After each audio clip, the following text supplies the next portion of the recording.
Up Your Sexy. Here we go, a little bit more Up Your Sexy for you. Last week, I talked about how to up your sexy in a relationship. However, one thing that I do hear often from clients is that because they're not in a relationship, they don't feel sexy. They want that validation. So the solution there almost never is to actually get into a relationship, because even if this fixes the sexy problem for a small period of time, it's just perpetuating the cycle that you need to be in a relationship to be sexy. So in this video, I'm gonna give you my 2 big rules for helping to up your level of sexy to attract the relationship that you want. Not get into a relationship to feel sexier. Upping your sexy on your own to attract the relationship that you want.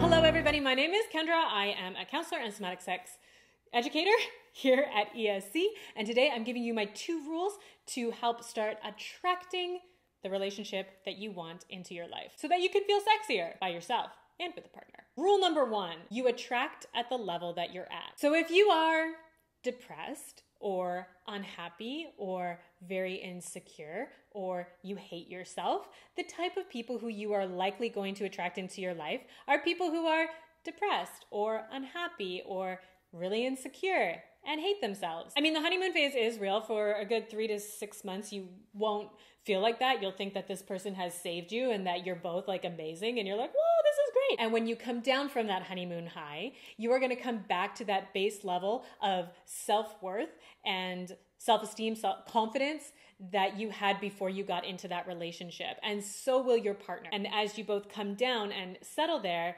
you're both going to keep one another there. It will become so much more difficult to get out of a place where you are feeling depressed or insecure or unhappy if you are with a partner who feeds into that and was drawn to you because of those things, subconsciously usually, and is connected to you while you're there. Because then anytime you start to grow or change, that actually threatens the connection that you have, and they will try to keep you down. They want to keep you there, and same with them. If they start to grow and change and start to feel a lot different and more motivated and self-confident, that threatens you. The other thing that we often see here is the savior complex, where somebody is drawn to somebody because they are depressed or they hate themselves and they're trying to boost them up and lift them up and they want to save them and be the reason that everything good happened. And that can work for a hot sec. But the other thing that often happens is that once this person does maybe start to feel better about themselves and believe in themselves and have more self-confidence, this person who has based their role in the relationship on being the savior, being the caretaker, their role is threatened. They don't know what their role is anymore. And then again, they'll try to bring you back into that place. So reflect. Where are you at? And where do you want to be? Because the type of people that you're going to be attracting to yourself with where you are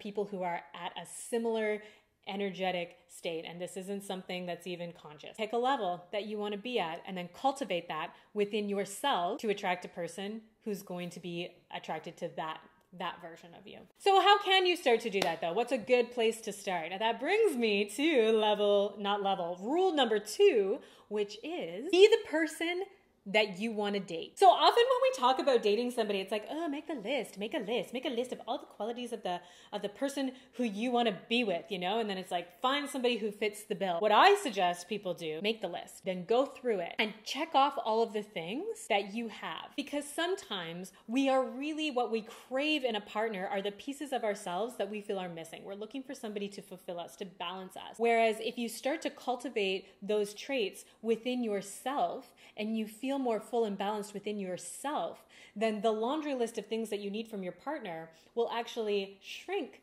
considerably, and it will make room for you to open up to connection with all types of people who you maybe wouldn't have even considered before. So be the person that you want to date. And maybe you already have a bunch of things on your list already. That's amazing. Celebrate the ones that you do, cultivate the ones that you don't. Because when you come into a relationship with a partner and you each are feeling whole on your own, then their role is not to fix you, and the 2 of you can focus on co-creating and thriving together. So those are my 2 golden rules of dating. Thank you so much for joining me, and until next time, eat, squat, and come.